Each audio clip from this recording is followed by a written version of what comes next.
YouTube. I'm back with another video, and I didn't be expecting to make one for quite a while, but it's a video response to David Retro Games Play Badly.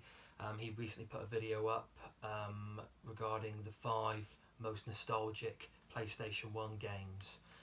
Link down there, and I believe that he was part 2 or 3 of a chain of other YouTubers, so I'm going to leave their links down there in the description below, and check out their videos later on when I get the chance. I didn't own a PS1. I've only just started collecting them, really. It's probably the latest console I started picking games up for, and that's solely because I know the PlayStation 3 plays the PlayStation 1, so I thought I'd go back and get some of the titles I used to love, and some of the titles that I always wanted to play.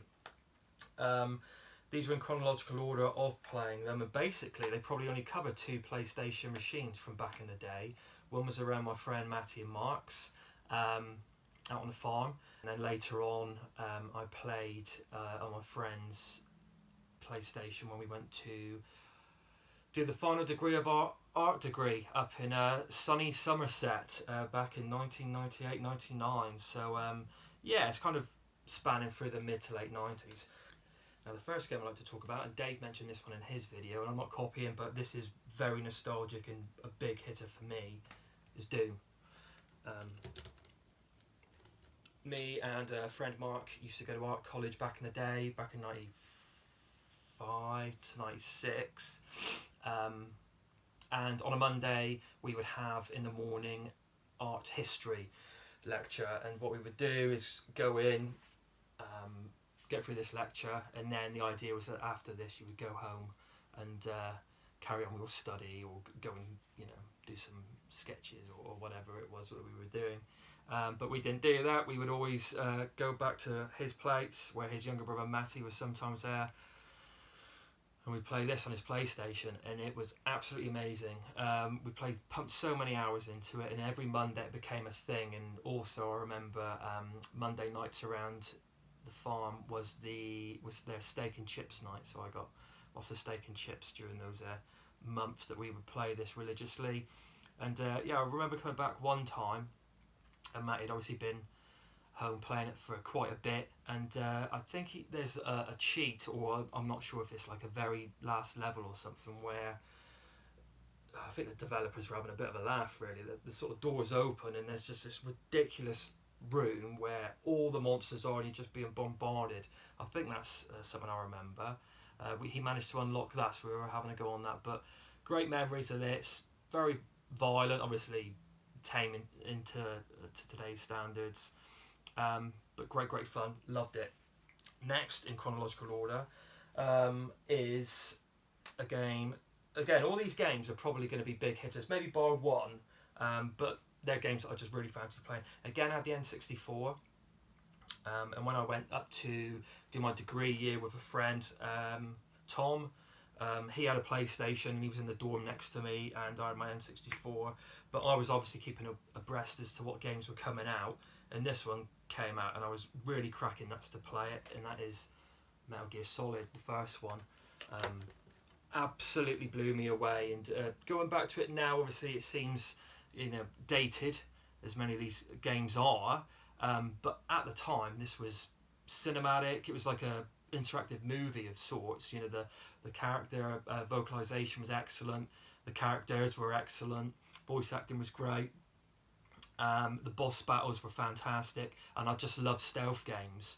And I wouldn't say I'm a massive fan of the Metal Gear series. I don't mind it. I think they've got a little bit pretentious here and there in places. That's good old Kojima, but this game absolutely blew me away. And the fact the N64 couldn't do anything like this, because it had a cartridge base and you could have full cinematics and FMV video and stuff like that on this, and it really helped to tell this wonderful cohesive story. Absolutely loved that.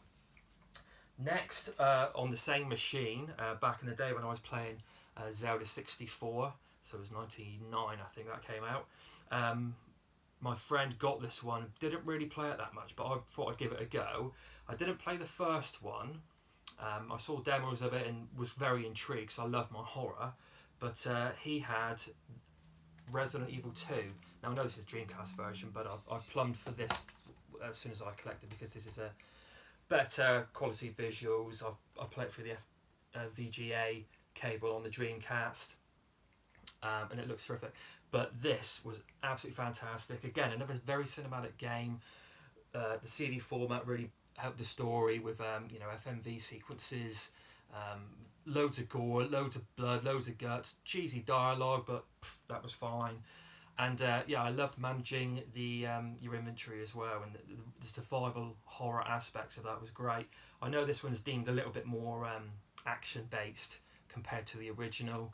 I do love the original. I don't love it so much on the PlayStation, but on the GameCube, the remake, beautiful. I'll talk about that one possibly in another vid. But there's that one. Number 4 is, I've always loved the series. Fascinated with the first one. I love my fighting games. We played this around Matty's and Mark's back in the mid-90s. Then the second one came out. I had loads of fun with that, and they really improved the game. And then this one, Tekken 3, I think is probably one of the best in the series. It's aged so well, and Tekken 2 has as well. Great characters, the graphics, they really pushed the PlayStation with the graphics and the presentation on this one.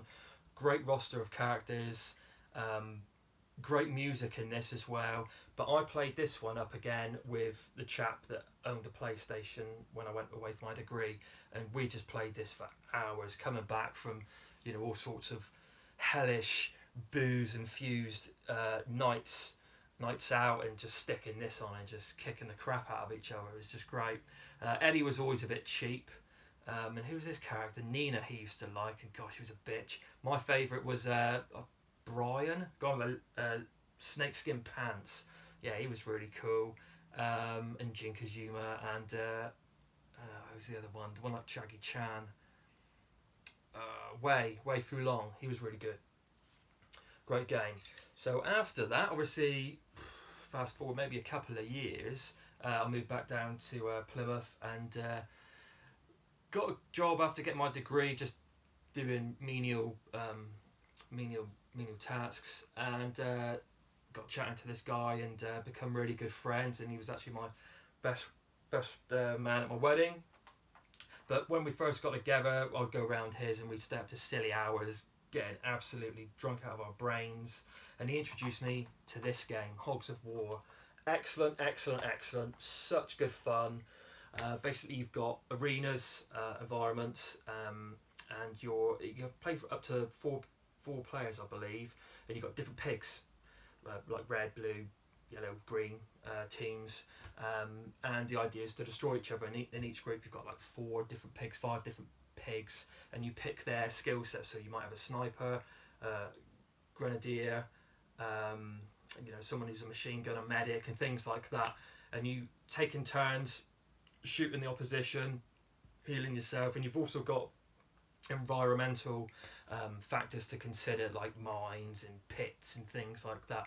But we sunk so many hours into that, and the icing on the cake with this game is the fact that it's narrated and voiced by the late great Rick Mayo. A fantastic game. Highly recommended. Love doing these video response videos. Everyone take care, stay safe, and maybe see you again.